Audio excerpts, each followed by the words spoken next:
চোহালী উপজেলার এনায়েতপুরে ক্রিকেট খেলার সময় বজ্রপাতে 2 জনের মৃত্যু হয়েছে। এ সময় আরও 2 জন আহত হয়েছে।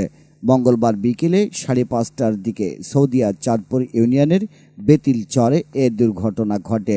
নিহতরা হলেন এনায়েতপুর খামার গ্রামের আব্দুল হাকিমের ছেলে মারুফ হোসেন ও বেতিলচরের তারামিয়ার ছেলে আল আমিন। স্থানীয় ব্যবসায়ী হাজী ফয়সাল মল্লিক জানান, একদল ছেলে বেতিলচরের মধ্যে ক্রিকেট খেলা করছিল। হঠাৎ আকাশ কালো হয়ে বজ্রপাত শুরু হয়। এ সময় বজ্রপাতের কবলে পড়ে 4 জন খেলোয়াড় আহত হয়। আহতদের হাসপাতালে নেওয়ার পরে কর্তব্যরত চিকিৎসক আল আমিন ও মারুফ হোসেনকে মৃত ঘোষণা করেন। অপর 2 জন প্রাথমিক চিকিৎসায় সুস্থ হয়ে বাড়ি ফিরেছেন। নিহতদের লাশ স্বজনদের কাছে হস্তান্তর করা হয়েছে। সিরাজগঞ্জ থেকে মোহাম্মদ কায়েস কাউসার, বাংলা 71 টেলিভিশন।